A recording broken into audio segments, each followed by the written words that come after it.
In episode 6, we talk about the advantage of massive population. In episode 7, we imagined node townships built with vision. Now let's talk about technology.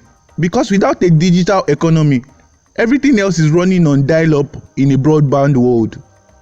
We can actually merge both concepts. Use the node system to create digital hubs. Imagine a Nigerian Silicon Valley in Kaduna or Ibadan, a tax-free tech city, powered by 24/7 solar microgrid, blanketed in free internet. Why must every tech company fight to cram themselves into Lagos? Lagos is choking already. Let's diversify. In fact, hubs in the north could specialize in agrotech, while others in the west focus on fintech, robotics, or AI. And speaking of AI, let's get real. We need to make coding, AI, and robotics compulsory in secondary schools. This is not the era of banning students from using ChatGPT, abeg. Train teachers who embrace tech, not fear it. I had lecturers in the University of Lagos who basically frown on using even laptops in class. Let's organize hackathons nationwide, sponsored by government and private sectors, to bring like-minded young people together to build. Do you know kids in China's kindergartens are already building products? Meanwhile, here, that same innovation will probably get tagged as contraband in schools. We need to change this mindset. More on that when we talk about public morality and national psyche in episode 16. Look, I want you to see my face in every episode, but I'm not going green screen in low resolution. If you like smart city story and have interest in film and urban development and want to help me make better videos, please subscribe, like, and share to folks that will be interested in this movement. If you have got a buck to spare, support me on Patreon or PayPal. Every bit gets me closer to showing up on camera the way this stuff deserve. The current goal is to get to 1,000 subscribers. Help me get there. You click, I film. Honest trade. Click the subscribe button now. Like, seriously. Now let's continue. Now, if there's any sector in Nigeria that deserves credit for embracing tech, it is the banking sector. They follow global trend fast, with serious investment in digital infrastructure. But we can't stop there. Other sectors need to catch up. Take agriculture. Back in episode 3, I stressed agro-industrial development.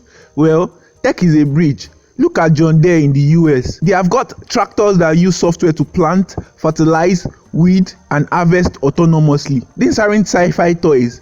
They are real deployed machines. And here's the thing, it is people who write the software.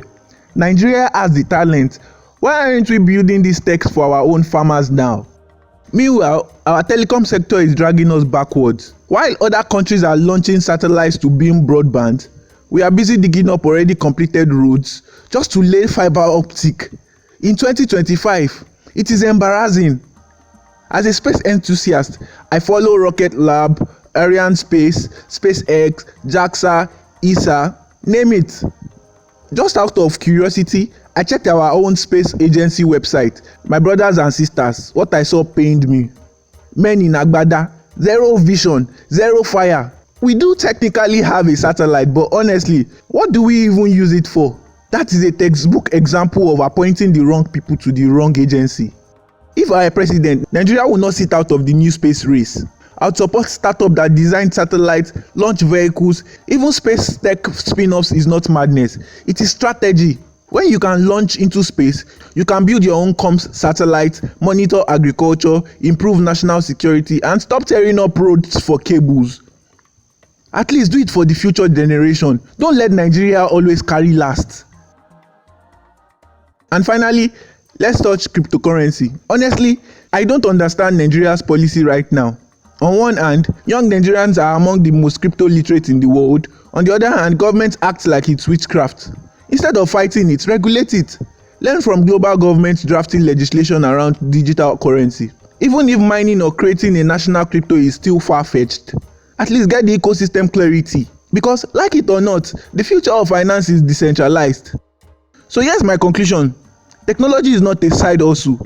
It is the main engine of development. Digital hubs, compulsory tech education, space ambition, crypto regulation, these aren't luxuries. They are survival modes for Nigeria in the 21st century. The future won't wait for Nigeria, but Nigerians can choose not to wait for the future. This series isn't about doom and gloom. This is about solution.